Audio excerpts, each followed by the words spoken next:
Bonjour.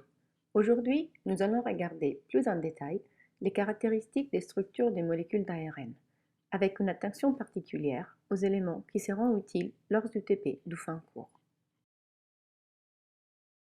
Comme vous avez déjà vu dans les cours sur les biomolécules, il existe plusieurs types de molécules d'ARN impliquées dans la transcription génomique, comme l'ARN messager, l'ARN de transfert et les ARN composant les ribosomes. Nous voyons donc que, comme pour les protéines, les ARN sont des molécules constituées par des briques d'une même chimie, avec des séquences qui génèrent des structures très différentes, qui amènent à leur tour à des fonctions différentes.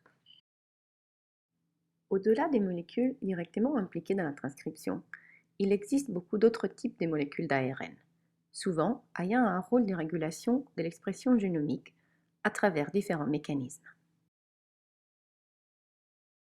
Les plus souvent, les ARN adoptent des structures en simple brin, mais elles peuvent aussi former des doubles hélices, comme l'ADN, ou même des hélices composées par 3 ou 4 brins. Nous retrouvons donc une grande pluralité de structures, en forme et en taille. Les plus petites ARN connues ne font qu'une vingtaine de nucléotides, les plus grands quelques milliers. Les ARN régulatoires sont souvent d'une taille entre quelques dizaines et une centaine de nucléotides. Comme nous pouvons voir, elles adoptent tout type de forme, à la fois même très tordue, et clairement différent de la double hélice formée par l'ADN que nous avons l'habitude de voir. Regardons maintenant de plus près quelques-unes de ces structures, et commençons par la structure de l'ARN de transfert, ou ARNT. Il s'agit d'une molécule de 80 nucléotides, qui prend une caractéristique forme un L. Nous pouvons reconnaître deux hélices sur chaque bras de la L, et une jonction de forme complexe. Regardons maintenant le pseudonœud de l'ARN bactérienne, messager et de transfert. Il s'agit d'une portion du molécule plus grande qui prend la forme d'un pseudonœud. Cette organisation est souvent retrouvée dans les molécules d'ARN en simple brin. Comme dernier exemple, regardons le pseudonœud de la télomérase humaine. Il s'agit d'un plus grand pseudonœud qui forme une hélice triple à travers des appareillements multiples de bases. Certains nucléotides forment des liaisons avec deux autres nucléotides ou des triplettes qui, les uns après les autres, génèrent l'hélice triple.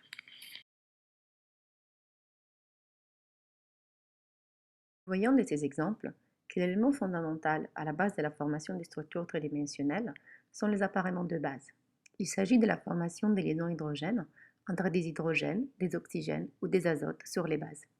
Les appareillements les plus communs sont ceux découverts par Watson et Crick pour l'ADN, les adénines en s'appareillant avec les thymines ou les uraciles pour les ARN et les guanines avec les cytosines.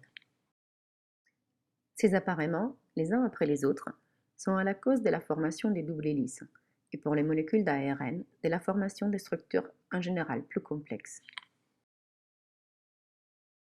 La structure secondaire de l'ARN est la succession des appareillements de ces bases. L'analyse des structures d'ARN connues nous révèle l'existence d'éléments constitutifs des structures secondaires. On y retrouve la double hélice, mais aussi les boucles internes, les épingles à cheveux, les jonctions, les pseudonœuds et les appareillements de boucles externes.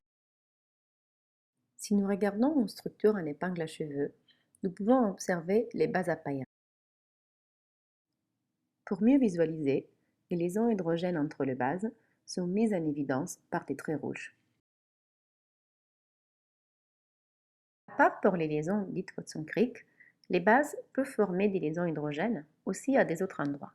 En fait, nous pouvons identifier trois côtés sur lesquels les bases présentent des hydrogènes, des oxygènes ou des azotes qui peuvent former ces types de liaisons.